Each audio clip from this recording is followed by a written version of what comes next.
Good morning, this is Mike with Riding in the Ozarks, and Harley Davidson just released the iconic Highway King motorcycle along with 3 Fast Johnnie bikes. So 4 new models, kinda, sorta.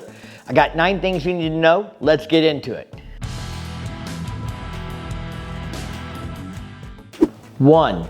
The Highway King is essentially a Road King from the neck up. Everything looks identical to a Road King from the neck up with a few variations we're going to discuss. And from the neck back, it looks like a different paint job on the Revival frame and body. It's got that big seat, 60s style, and then it's got those birch white saddlebags with the chrome guards around it and stuff. So essentially what we have here is a Highway King. Now I think somebody, maybe yours truly, said months and months ago, last year, when we heard that the Road King was canceled for 2023, I said that would make sense to bring that out as an icon bike, special limited edition. And that's kind of what we have, but there are some more differences that we're gonna get into. Number 2, this comes with the 114 engine. The Road King came with the Milwaukee 107 previously in 2022. So we do get a 114, which is gonna be an upgrade in horsepower and torque, and something some Road King owners wanted. But now it's only available in a limited edition model. I do think that this is a sign that the Road King is not completely dead. Maybe taking it off the market for a year or 2 and then bringing it back like they just did with another bike? I believe the Breakout, which got the 117. So maybe we'll see the Road King come back next year as a regular model with the 114 engine. 3. If you get to looking closely, you'll see this has 16-inch wheels front and rear, while the Road King had 18-inch wheels. Now, maybe that was done for a nostalgic factor. I don't really know what was factory back in the 60s. This bike is based on, I think, a 66 FLH or 68, one of those. Anyway, based on a bike from the 60s. So maybe that was a more standard wheel size back then, and they're doing that for nostalgic reasons, but I think there's a little more to it, and we're gonna keep getting into it. 4.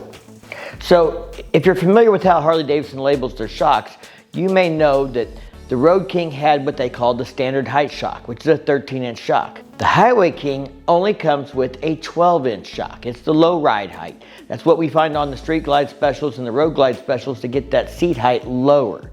So we've got 2.15 inches of travel in the rear instead of 3 inches of travel. So another compromise to lower the bike.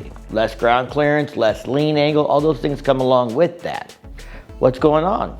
All right, number 5, seat height. So this 60 style seat on the Highway King comes in at about 31 inches, just a hair over that.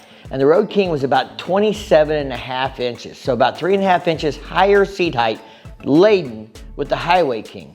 And one of the things I noticed when I compared the pictures of the Road King to the Highway King is it looks like they tilted the bars up just a little bit, maybe an inch or 2 above the tank by looking at the gap in the pictures to adjust for that ergonomics of the higher seat height. So I don't know if that matters to a lot of people, but if you're short, it may be a challenge. So, if you're vertically challenged, you may want to go sit on one of these before you put your order in. 6, limited edition. This is a limited edition version. Comes with 2 paint sets. We get High Five Orange with the birch white bags and seat, 1,000 units of that. And then we're gonna get 750 units of the High Five Magenta with the birch white seat and saddlebags. And because it's a limited edition and it's got these fancy paint schemes and bags and all that stuff, that means the price has gone up. So in 2022, a Road King with the 107 engine was around $19,200 MSRP. I'm not talking dealer markup and all that stuff. And now the new Highway King is $27,000.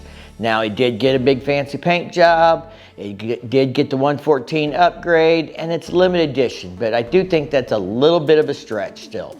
Unless I was just looking for a bike to collect and have something really unique, I'd probably be watching for a used Road King, or if I could wait a few years, I would wait to see if they're gonna come out with that Road King with the 114 after this. Hopefully in the next year or 2. So they came out with the Fast Johnnie bikes. These are all based on their performance bikes, the Lowrider ST, Street Glide ST, and Road Glide ST. So there's basically 3 models that you can get in the Fast Eddie paint set. And that's really what it boils down to.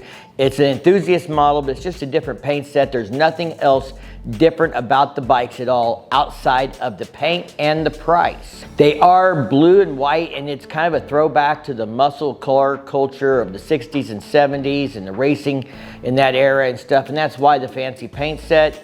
I like the paint set except for one thing, and we're going to talk about that.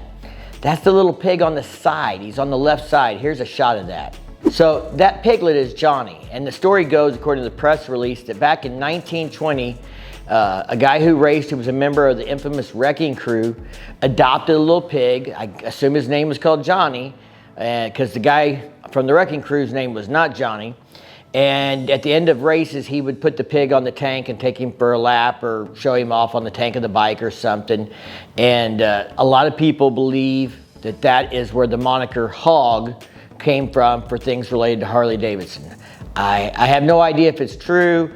I showed the picture to some people in a live stream last night, and it did not get an overwhelmingly positive response. In fact, people said it looked like Alf, and they didn't want that in their paint set. So I don't know if Harley Davidson didn't do a good job of testing this with their market, with their test group audience, something, and they're afraid to show it or what. But the general consensus in people that watched my videos were they were not thrilled with the Hog. Let me know what you guys think of that Hog on the left side of the tank. Now the right side's, I think, the bar and shield, but the left side, it's the Hog. What do you think? I heard comments like Alf, and if you're my age, you'll know what Alf is.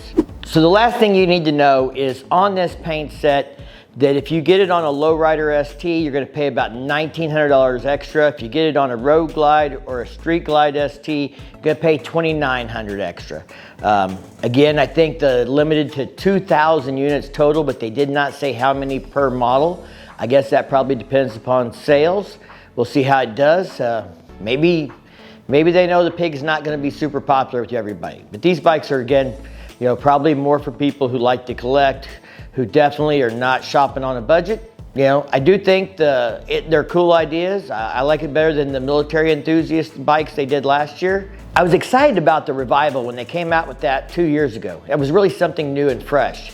Now I kind of feel like they're grabbing low-hanging fruit. Oh, well, we have those bags and those chrome saddlebag bars left over. We can just put that seat and those bags on another model, and we'll call it another iconic bike from the 60s. In the press release, Brad Richards did say the orange and the magenta paint was picked to be reminiscent of the paint styles from that year of that bike originally. So, I'm not particularly turned off with the paint, but I definitely like the orange more than the magenta. The magenta did not do much for me for a $27,000 motorcycle. I do think it's cool that the windshields are colored to match. You guys leave me a comment. Let me know what you think of the Highway King and maybe some of these compromises in the ride with the tires and the seat height and the suspension, and if that would bother you or not, or do you think it really matters if this is a collector's bike? Y'all stay safe, keep on riding. We're getting ready to get on the road for another trip. We'll see you in the next one.